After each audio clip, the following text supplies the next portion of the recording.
First of all, I want to thank you all for being here today. I think you guys all had very fascinating and very diverse conversations going on in your presentations. And so when we were thinking about how we wanted to organize this panel discussion, I think one of the most interesting topics that came up was this idea of unintended consequences. You know, we wrote an article on Core 77 recently that was about the history of the car and the idea that while the car is this fantastic innovation and that it gets us to where we need to go, and in these, you know, breakneck speeds, it also can be seen in a way as a design failure, and that it's caused so many deaths and accidents and consequences in that way. So we're thinking a little bit about things like social media too. And I'm sure when Mark Zuckerberg was in his dorm room designing Facebook, he wasn't thinking about the after effects of social media causing depression and addiction and, you know, swaying elections. So anyway, I wanted to focus in on this idea of unintended consequences and how we can use design and research and insights in order to correct for these mistakes. So, Kersten, I wanted to open it up to you first, since you had so many fantastic insights into this future mobility space. You know, how have research and insights since that time, you know, the early 2000s, changed, and how can it be utilized now in order to mitigate these risks and consequences? So, maybe one or two thoughts. I think one thing that we do significantly differently now is, who do we actually ask when we design something, or who do we actually ask when we want to get feedback from something? So if you take a look at how the automotive industry designs a product today, it's called the but factor, so you're behind, and that's of the chief engineer. So in the end, if an automotive company designs a car, and if the product is actually good and if it's actually accepted by and is going to be pushed out to the customers, it's decided by the engineers and the top engineers and the management team in the end. But what I see now much more frequently with my clients is that they are now actually going out to ask the consumers who are buying the car. And it's not something that it's something that should be intuitive and that should have happened 15 years ago, 20 years ago, or even 50 or 100 years ago, but it's only happening now. And what do they learn? They learn that consumers value different things and value things differently when they buy a car, and that they don't value certain things that for 100 years or for 50 years the companies thought this is the key thing of making the next generation car even better and even more likable for our consumers. And I think this is something how this is happening, and it's something where the designers actually and the engineers need to go out and ask the customer. It's fairly easy. The customer is out there, and the customer wants to contribute, just a question of doing it. Right. Melissa, your work is kind of all about optimizing this efficiency, looking into these unintended consequences, and I wanted to ask if you had any projects you were working on or have worked on that kind of speak to this idea of how you can use infrastructure in order to better support these mobility systems. Yeah, I'm working with a transit agency in Silicon Valley right now, the Valley Transit Authority, Transportation Authority rather, on their next generation of high-capacity transit corridor investments. So what are high-capacity transit corridors going to look like in the future? Where are they going to be?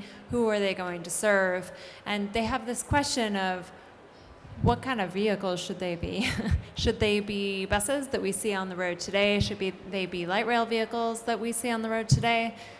So I've been working with them on imagining what they could be, and what the massive set of considerations are that they need to be working through now as they plan for the future, from labor to the intricacies of managing a system that it's almost guaranteed will be interoperating with a legacy system as they transition into, a full autonomous system. And of course, the questions of, should a transit agency, a cash-strapped transit agency at that, be the ones pioneering? Should they be at the front using their precious dollars, of which they don't have much, to pioneer? And that's a really difficult question, because on the one hand, pioneering could mean that they get more riders, that they get more support from the public and from politicians, policymakers. But it could also mean that they risk the public's support, that they risk the decision makers' support. It's a really fine line for them, and a lot of cities around the world are having a hard time thinking through this, and so they need the public to come out and support them taking risks, or to come out and say, we don't want you taking risks. It needs to be a dialogue. Right. It's a delicate dance at this point, especially in the automobile, future mobility space, of this correlation between private and public. You know, I think probably Nemo and Melissa, you both have an understanding of this space a little bit. So I'm not sure who to ask, but I'm wondering if you can give some insight into how that works now, and maybe some ways in which you think that you know, public and private institutions could work better to make better transportation systems in the future. Go ahead. So I have a unique answer to this one due to the fact that we work with the collaborative online environments. We engage the crowd. We engage the people that are actively dealing with these issues on a daily basis. We want to hear what they have to say, and we want them to present us with their idea of what a solution is. What's great is nobody has the silver bullet, but together they start to piece together, well, I think this part should work with this part, and then they start to piece it together, and we foster that creativity. And so, in short, the answer to what I think you were asking is you know, who's doing it, the private or the private sector, what have you. I think it can be done where the problem statement is best defined by the transit authority, but then they can reach out to these types of user groups. Maybe not specifically, you know, my organization, but there are other organizations like this where they can crowdsource their problem statement to get the solution, and then the private sector can then build and manufacture that solution, and probably much more efficiently than, you know, the bus companies could, you know. Kirsten, it seems like you might have some thoughts on that too, from what I was. Well, yeah, I mean, it's funny being in San Francisco. One of my good friends, again, I have 3 kids. So a mom who was working for San Francisco Transportation, chief of transportation San Francisco, we talked about Uber and Lyft. And think about it. Taxis generated revenue. They respected the city, and they had a relationship. Tech companies come in, fold their arms, create a great experience for the consumer, but not for the city. And so when you look at micromobility and scooter companies, we talked to Spin at length and so forth, you know, the ones who are claiming success right now are the ones that have relationships with the cities and municipalities. So I don't think it's a chicken and egg conversation if you ask it one way. Otherwise, you can say they both really need to know they need each other, and for both to set the table and say, okay, what's a win-win for both of us? And that's something that I think at many fronts you do from a business lens, an engineering lens, design lens, and so forth. And so when we go into engagements, we're like, don't fold your arms and fight, but figure out how to collaborate. I wanted to hone into more on the traditional view of design, you know, that being the interior, exterior of cars. Thinking about that unintended consequence question as well, and this idea of creating trust in customers. And I think it's something that a lot of you touched on. But, you know, Kersten, you were talking about how in order to integrate this future mobility, you also have to have something that's both high quality and affordable, which is, at this point, seems like a lot to ask, you know. So I'm wondering, you know, in what ways can design pitch in here? And I'm curious to hear, too, is it important to introduce customers to these future-facing features in a gradual sense? I don't know who wants to speak to that. I'll tell a brief story. So maybe about 2 years ago, 2.5, maybe 2.5 years ago now, I led a workshop with about 100 stakeholders in San Francisco, about 40% public agency, about 60% advocates and other community representatives on the future of mobility. And I really wanted to bring in an electric bike, which they weren't in the city, they weren't very common at that time. So Social Bicycles, who is now Jump, owned by Uber, came out and they brought some bikes, and there were a number of people who were older cyclists who hadn't cycled in a while. There were people of varying abilities, and so they were cautious about trying this electric bike. At the time, that seemed pretty wild. And every single person who got on that social bicycle came back with this look of glee. It was just pure happiness on their face. They were just so happy. It's that simple. They felt so free by the experience, and it was a safe, controlled environment where they could have access to this new mobility. And we don't have that enough anymore. It's very kind of throw and try, like Shady was referencing with the scooters when they first came in, with Uber when they first came in.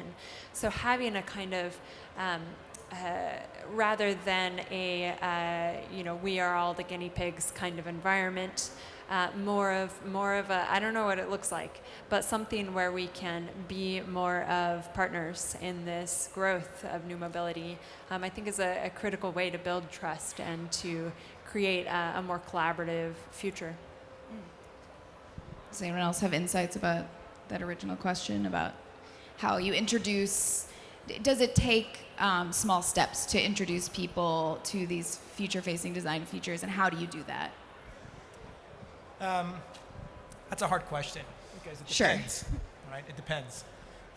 Depending on the features, I think an easier way to answer that is if we feel as designers, engineers, business people, product people, technologists, that it's way overdue, it's likely you can introduce it very quickly and all at once. It's expected. It's not going to surprise them. If it is truly a new paradigm, then I think it's wise to test incrementally so you can figure out how to also improve it and not make that substantial investment of like, hey, we just put 1 million cars out there and we got them all wrong, right? And so, depending on what that feature is, we oftentimes evaluate how significant of a change it is for the target user and market, and then figure out how to roll that out as a feature. But also, what's interesting is you can gauge it by how long it'll take the company to develop it in terms of the significance. If it takes longer, then you want to kind of ease it in because we're not used to technology enabling that kind of experience and service, if you will. Right. Do you mind? So, somewhat anecdotally, but the takeaway is still pretty valid, is the idea that one way, being that we're jumping right into like level 4, level 5, it's jarring to many people, and we get the initial response of no robot will take my car. That's fine. I feel kind of the same way. I love cars, just like you said, but I also hate driving. And so we need to remind people that while they love their cars, they probably hate their commute, and this is an alternative to that. And as we were doing customer surveys and our various deployments and things like that, they came back where that was never mentioned. That was the initial response to the premise, but in actual practice, they loved it. And so being able to get these new features out there that seem so jarring, and the change to adapt to them is so difficult, letting them experience them usually winds up being your biggest weapon to sort of battle that, as well as normalizing what seems avant-garde has been basically how we have approached the market, trying to do a more advanced solution than a lot of the OEMs are doing as they're tiptoeing into the autonomy with level 3. I want to leave some room for questions, but I do have one more question. So we've hit this new decade, and we were talking the other night, the team, about how 10 years ago, in a way, seems like a flash. It was just yesterday. But then when you look at this space in particular, the conversation around autonomous driving, at least in the consumer-facing way, seemed like a dream. It was just this kind of fantasy and vision. So I wanted to hear from each of you what you think 10 years from now might look like, because we're in this space now where it's now a part of our consumer reality. We might not have it on the road right now, but what do you envision 10 years from now seeing the future look like? You want to go down the line? Sure, down the line. Sure, we'll go down the line. The answer obviously is teleportation will fix all of our mobility Of course. problems. No, in all seriousness though, as I mentioned in my presentation, if we can get regulation on board, some of the visuals that we shared would be more possible if we can get infrastructure and city planners to agree to moving people around more effectively. Again, no silver bullet because every town is different. What would work where I live in Phoenix is going to be very different from the Silicon Valley, very different than Germany. And actually Berlin was a use case, so we were somewhat familiar with other markets. And when we looked at it, it started to materialize that you have to, again, coming to our name, Local Motors, you have to take a look at what problems to address in those areas, address them, and provide a solution. Is it going to be self-driving, personally owned vehicles? Maybe. Is it going to be micro-mobility? Maybe. You just have to create robust solutions that can be implemented as they're needed. Melissa? I think in 10 years, we're going to see an even greater divide, to call out what Shady called me out for, between the rural and urban communities. My parents live in a very rural community, and they rode in a lift for the first time when they visited me early last year. Wow. And that was their first experience with it. They really didn't know how to do it. My dad was talking to the driver and calling her driver, and she was, I was uncomfortable too with that. It's just like that's not the right that's not the right way to refer to her. She's a person, and there's just that kind of naturalness that I've learned living in a city for 6 years, that has trained me to move around the world in a certain way. And of course, you see that divide being dramatically more profound or different when you look globally. What is it going to look like in Beijing in 10 years? What is it going to look like in Jakarta? In all sorts of places. It's going to look very, very different. But then you're going to have big players too. I mean, we already see that Didi is a major company that is rivaling Uber. Are there going to be some, massive players who are the only players globally? Are you going to continue to see this kind of test kitchen? I think we're probably going to see some ironing out. The partnerships will have been made, and the system of moving cities around is going to be very different from the lower market areas where people will have a massive digital, let's say, mobility jump to make. And of course, as we're urbanizing, that's going to be a bigger challenge moving forward. We know that autonomous vehicle companies are focusing on very specific markets. They're not looking globally. They're not looking at making a car that can be sold anywhere. They are looking at a ride-sharing company for a specific market that they have mapped deeply. So those markets are going to be very different than markets that don't get services released. And let me build on that premise. I think the notion of having a totally different situation in a city like New York, and it doesn't matter if it's New York or Berlin or Beijing or Paris or London, versus the rural areas, that's going to be huge. So in a city like New York or Beijing, Paris, Berlin, it's going to be almost impossible to do your daily commute in your own private vehicle. Why? Because city regulators are basically going to forbid you from doing it, or going to make it so super expensive that you don't want to do it anymore, or the congestion, at least for private individual vehicles, will be so bad that you also don't want to do it. On the other hand, if you live in rural, doesn't matter where, so I'm from very rural Germany, where the bus goes once every hour, and it went once every hour 30 years ago, and it will still go once every hour in 30 years. It might be autonomous, but it will still be that way. There, nothing will change, almost nothing will change.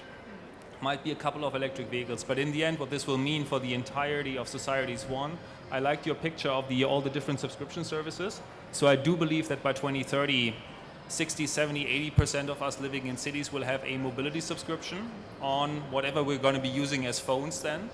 We'll be paying for it monthly. There might be a black card and a gold card and a silver card and whatever, depending on how much you're paying for it and depending then on what type of car you want to take. But this will be, in my mind, like this. And the number of vehicles, and that will be another conclusion, will simply be drastically reduced, both in terms of park, but also in terms of vehicle sales. Not necessarily in every single geography you go to, but at least for these major cities, and then in the end also on a global scale. Shady? You guys still got my answers. Sorry for that. No. So let me be a little contrarian. Car cycles, they're very long. 7 years. We're not talking dog years. We're talking automotive years. They're very long. And so I agree with everything everybody said, but I also think it depends on the cities, the conditions of urban versus rural. And by the way, I was calling myself out, not you, but because we designed for a lot of urban scenarios instead of rural also. But what I can tell you is I predict that digital services will change dramatically due to consumption in autonomous fleets that will increase. I think a car is not something that you throw away. Owners and ownership is a long, I think 7 years the average, right? Kind of like the development years for car ownership. So if you do a little math 10 years from now and say, okay, one full cycle of a new car fleet, or maybe you get 2 cycles, people buying new cars, we know what that percentage is per year, right? I think it's going to vary, but I definitely agree in urban areas it's going to accelerate. I think we're going to have marketplaces for fleets, right? I think logistics is actually going to take off first because I think they're the most incented.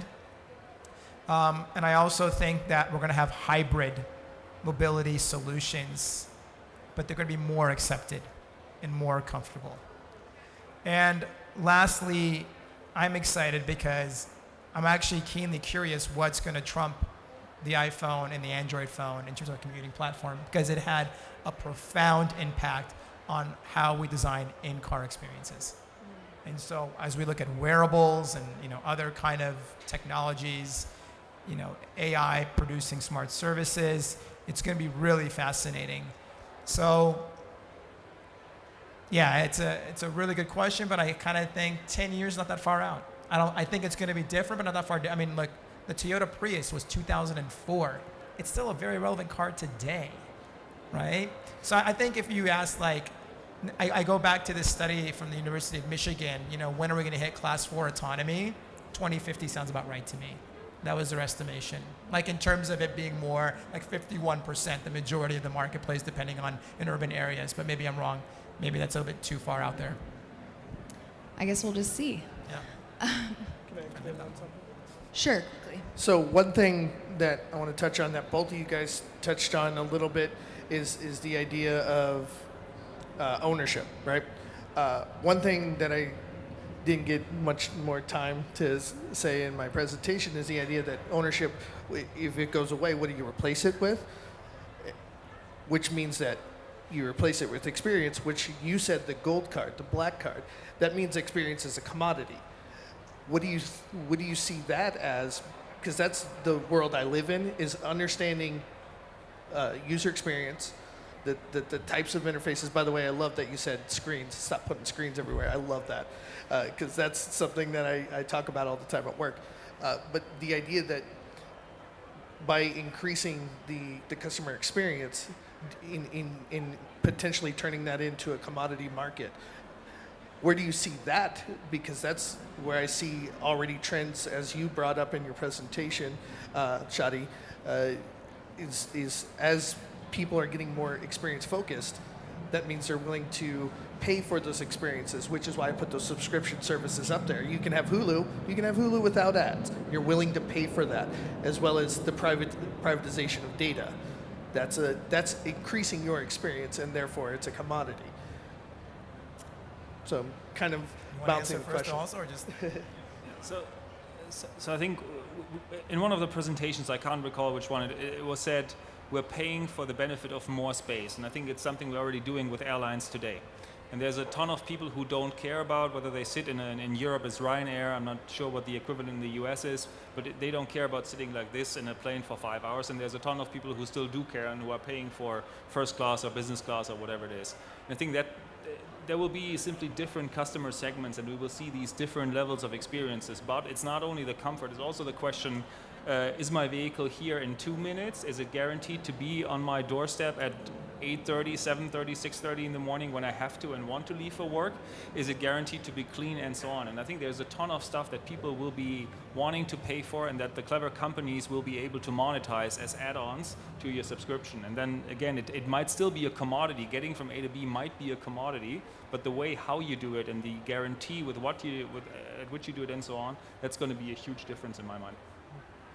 Yeah, I mean, just to kind of punctuate something I kind of guessed in the presentation was there'll be car OEMs that will produce different forms of transportation, land, sea, air. Then you'll have fleet management companies, and then you'll have, so think like Toyota will build cars, Uber will manage fleets, and Expedia will manage the whole experience. It'll just shift. It'll evolve. And I think that's what's going to happen. I think, though, to that point, there will be varying levels of services that you're willing to pay for based on your socioeconomic, geopolitical position, right? Which has always been the case, which is why markets exist. So, from that lens, it's really exciting because it doesn't mean like, oh crap, it's going to be one thing. We're oftentimes absolute about big changes. No, they're going to get stratified. They're going to adjust. There's going to be innovation, disruption. You know what happens in these markets, right? Unless like somehow we put a box around it and it's like, no longer, it's only by the government and not by private and public sectors as well, right? So that's extreme. Right.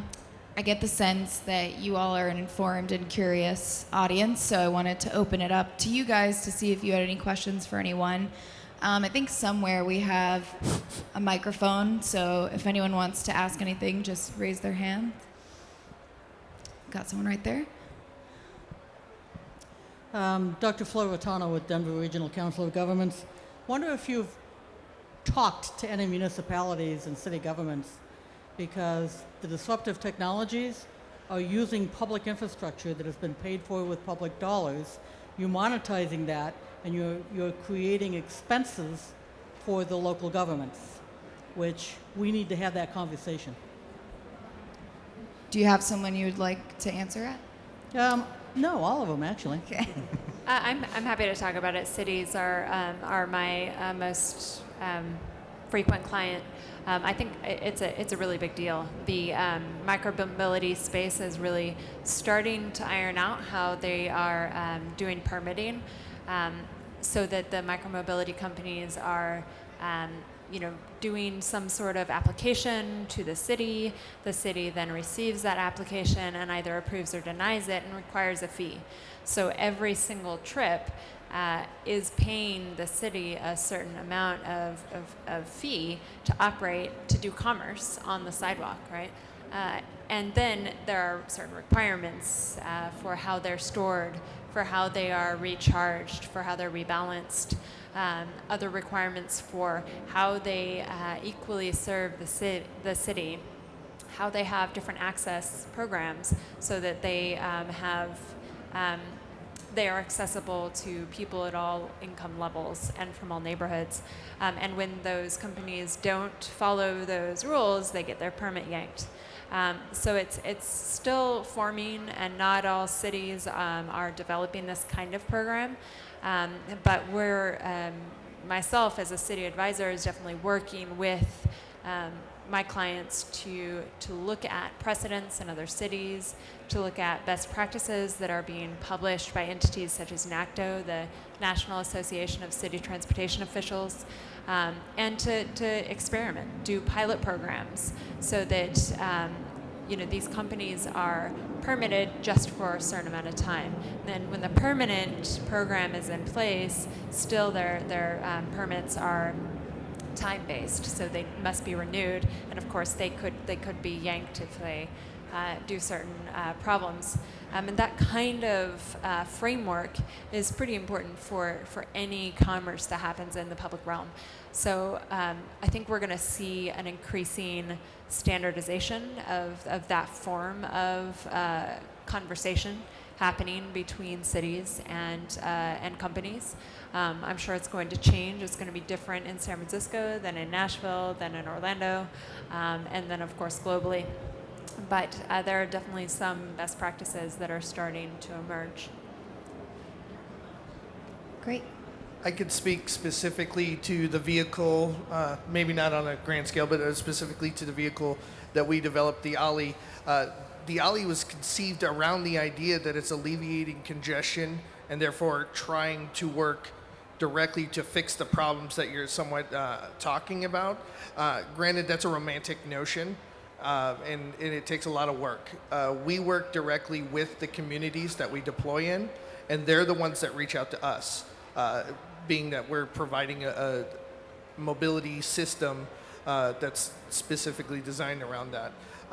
Now, they do pay for the solution, so it is coming from public dollars, but it's there to try to alleviate other problems and therefore save money on other costs. That's the reason why they reach out to us. So specific to the product that we work with, that's kind of where we approach. In other cases, we mostly work in private campus situations. And in those cases, we do kind of a subscription-based program to where we learn from it and we improve upon it, and therefore improving the experience for all the riders as well as the fleet operators, to where it's a revenue generator once we address and identify the exact need of that fleet operator. And so they're able to make money by having the Ollie through big data, through charging for rides and things like that. Any other questions? No need to be shy. I have a question for the young man in the gray shirt. At the beginning you said you hated driving, and I was curious from a product standpoint, is it the product, is it the car, is it the actual driving experience, the road? What can you... It's a what little makes you difficult to hate- hear you. Yeah. Oh, okay, you said you There you hated driving, and I was wondering what prompts you to hate driving. Is it the vehicle? Yes. The So- experience? So I'm a dyed-in-the-wool hot rod guy. Love building cars, scarring up my knuckles, and I like spirited driving. The problem is my route back and forth to work is the exact opposite of that, and that just to me, I'm a very driven person, and I like to maximize every second of my time doing something either productive or entertaining. And my commute is neither of those things. And so that's what I mean by I hate driving, is that I'm stuck on the road for almost 2 hours a day, listening to the radio, probably if I'm listening to actual FM radio because my Bluetooth is on the fritz, going back to that, because I drive a slightly older car. But because my Bluetooth is on the fritz, I'm listening to the same 5 songs my entire commute. This is a trudging, mind-numbing thing that I have to do on the daily, but I enjoy my life, I enjoy my job, and I enjoy where I live. So I don't want to change any aspects other than the commute. So what does that mean? It means that I suffer through it for the greater good of other things. So when I say I hate driving, that's what I mean. I hate my commute, I hate aspects of my commute, but I love my car. I love that in the Phoenix area, you go 2 hours anywhere, you're in the mountains. And there's beautiful scenery, great roads to drive on, and that's when I enjoy my car the most. So that to answer your question. Yeah. Yeah, just to kind of echo that, but I also said the same statement. I live in the San Francisco Bay Area, It's terrible to drive to and fro a friend's house, much less work. That being said, when you look at car commercials, they never show you a car stuck in traffic. It's always an open road. And guess what? We don't have open roads in San Francisco unless you go to the hills or the mountains. And even then, you have speed limits. Driving in Germany, by the way, is awesome. Yeah, I totally agree. We go to Germany. So, but to add to that also, what I wanted to add though really is that some cars are really bad experiences to drive. And that is part of the reality. But we conducted a global research for Chrysler. Global research, massive research. And one of the insights was that we assumed that people hated commuting. And they said, no, I like commuting. It's alone time. I get to listen to the news. I get to think. I get to process. I get to prepare for my day. Or on the way home, I decompress. So what we thought is, don't take away the commute in terms of, being able to reflect, but don't burden them with a bad experience, whether it's congestion, bad in-car experience, or bad driving performance or something like that.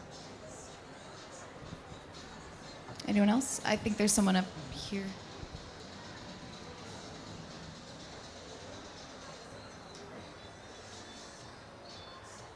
So I live in Tempe, Arizona, and fairly recently, so we have a lot of the autonomous vehicles in like the lower class system, obviously, but there was a fatal accident in Tempe that I think kind of like scared the crap out of a ton of people. And I'm a huge fan of autonomous vehicles because I don't want to drive anywhere because I've been in an accident before and it's scary, and I know that I'm a worse driver than a computer.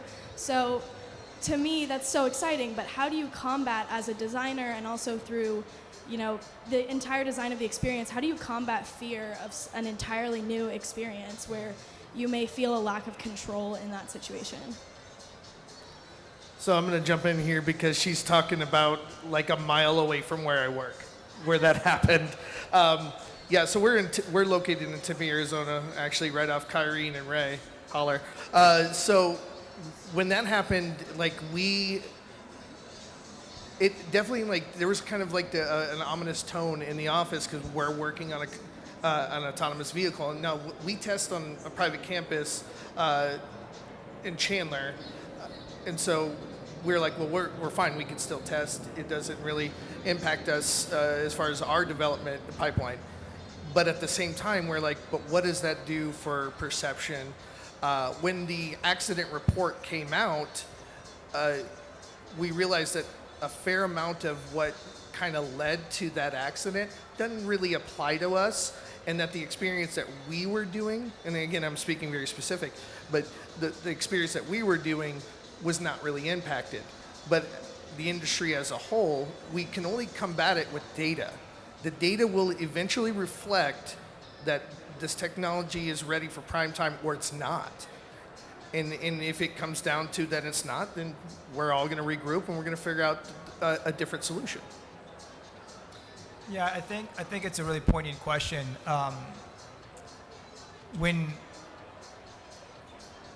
If you really think about it, how many fatalities do you have with the existing driving scenarios that are not autonomous? I had that statistic. Yeah, right? 1 million miles are driven in America before there's a fatality. Okay. Yeah, so every 1 million miles, one fatality. And then for autonomous vehicles?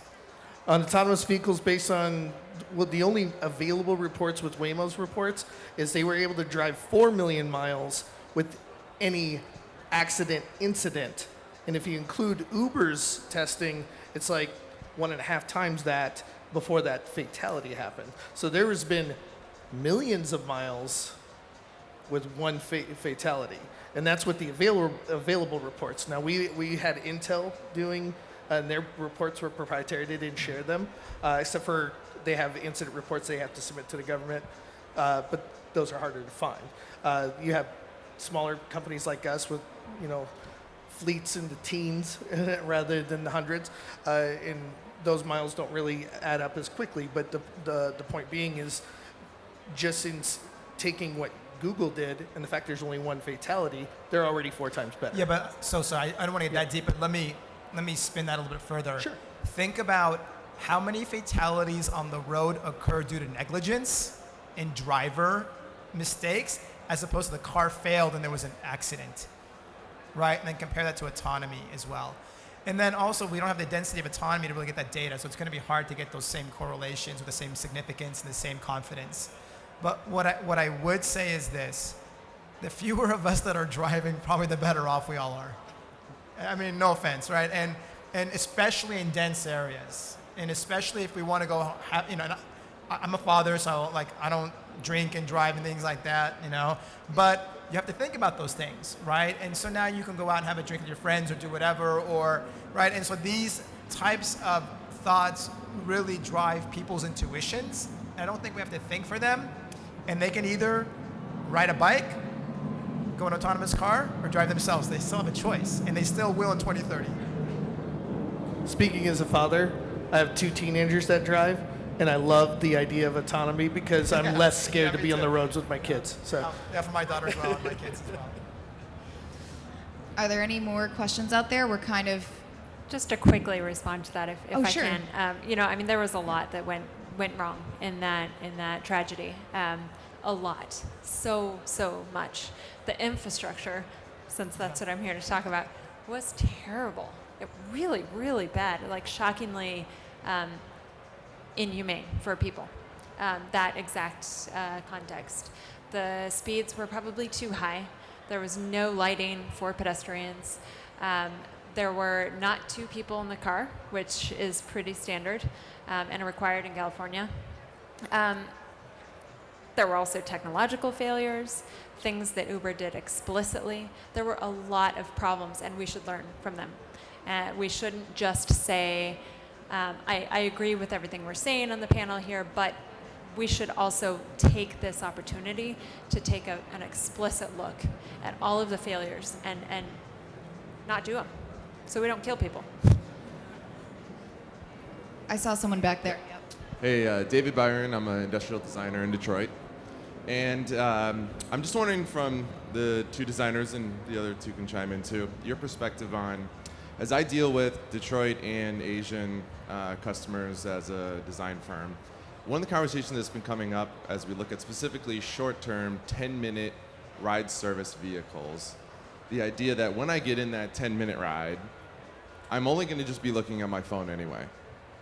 I don't care what's going on in the rest of the vehicle. So a lot of growing conversation becomes, well, to pay for the cost increases we're going to get in the rest of the vehicle services, we're just going to decontent the interior, because riders don't really care what's in the interior. If I'm just going to spend those 10 minutes looking at my phone anyway, and as a designer, of course, I'm horrified by that idea, of course. So I'm just wondering your thoughts or your take on any conversations you're having on when riders are looking at mobility as a utility and just spending 10 minutes in something, do I really care? And how are interiors going to evolve so we don't just end up in white tubs that are highly cleanable and highly durable, like most transit, subways are, where it's all about durability and cleanability, and I'm just sitting on a train looking at my phone anyway. So what are your thoughts about how OEs are going to handle that situation? I think it's again a question of choices and segments, right? I think that segment is going to exist, and quite frankly, I think it's going to be probably the biggest segment of inner city vehicles looking like a commodity, where the main differentiation for your experience is not so much what does it look like inside or how comfortable is it, but more like how quickly does it get to me, how reliable is it, how quickly does it get me to my destination comparative to other modes of transport that you would have taken. I still think there's a sizable segment, probably not the majority, but a certain segment of people that actually do care about that. Because you still see screens in taxis, and I'm always wondering, like, why do you have a screen in a taxi? Why would you have a screen in your Uber vehicle? Because people have a cell phone. But that these companies still seem to make some money, and there still seems to be some demand for it. You also see high-end taxis. So in some German cities, we have huge fleets of S-Class taxis, Mercedes S-Class 7 Series taxis, and these people, they make a ton of money. The taxi drivers, they can actually have a pretty or very comfortable living off of their services, because they do provide something in addition to just getting people from A to B, and there is a certain segment of people very much willing to pay for that.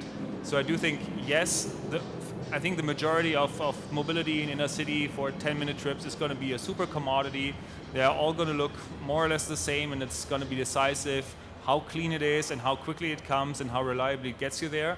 But there's always going to be a certain segment of people, I would count myself to be part of that segment, who are willing to pay up for a certain convenience, maybe even for somebody sitting in the car who's going to do a conversation with you. It doesn't have to be a driver, but maybe there's just somebody who's paid to do a conversation with you because you are paying for the luxury of having human interaction. Might be a super niche segment, but it might still exist. You know, I'd also, I travel quite a bit. We go to Germany, I was telling Kersten, but I love taking rail in Germany. It's a great experience. They're on time, they're clean, they're comfortable. What country do you go to? Switzerland or Germany? Just Germany, yeah, Munich. But Frankfurt, all over. But my point is, if you take BART in San Francisco, it's terrible. I mean, they're in terrible condition. They're poorly designed. They're completely dated. They're finally getting new trains in. And so my point is always design the better experience, but it's also a business decision. And that's something that designers struggle with. When you design for your own company or you consult for a company, they have to make money. So it's really up to how they're going to monetize on the service they're offering and what they want to support and what that means to a brand. Then you would make the argument, yeah, I'm just going to make a white bucket because you can't support anything else as a business, or I'm going to make a beautiful seat that's low cost and a great experience that's cleanable but also aesthetically pleasing, which is very possible, right? And as a designer, I think that's the biggest challenge is how do you drive value out of experience? It's one of your biggest challenges, right? Because you're under-resourced, understaffed, and you have no time to do it. But I do like traveling in Europe because the trains are better. I mean, have you taken BART in San Francisco? No, never. You'll know exactly what I mean. You'll appreciate home much more. But I mean, it's also because in Europe, they value transit systems more. But even in New York, you look at the subway, it's disgusting. I mean, it is disgusting, right? But it works, and that's how they're, supporting that infrastructure.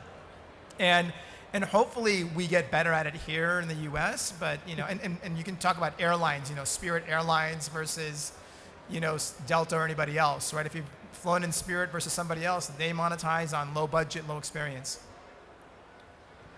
All right, I think they're telling us to wrap it up. So sure. So I wrestle with that every day because being that we're trying to go into the bus market to some degree, it's like cost per ride, most riders, let's make it cheap, let's make it effective. But to quote, and I'm going to butcher this quote, I know it, but to quote the great Scott Robertson, I know you know who I'm talking about, at the core of good design is a positive experience. And you could do good design or you could do bad design, and it's going to take the same amount of time. And what you explained about the trains, so we did a lot of benchmarking of the trains, Deutsche Bahn in Berlin. They're wonderful, right? And compared to, I used to spend a lot of time in Chicago, compared to the trains in Chicago, compared to the BART in San Francisco, it's a much better experience. And they literally had the same design brief. Move people around, make it cheap, make it effective, and make it efficient. They had the same design brief. So really what it comes down to is if you think about your brief and you think about what is the best way to tackle this problem, and then you as a designer have a responsibility to look at your engineers and say, we can do it the cheaper way, we can do it the less elegant way, that's sure, but at the same time, the overall value is going to derive over a length of time more than cost by providing just that incremental experience with the same exact design brief. All right. Thank you so much for being involved in this discussion today. Thank you all for coming, and I hope you have a great rest of your CES experience. Thank you. Thank you.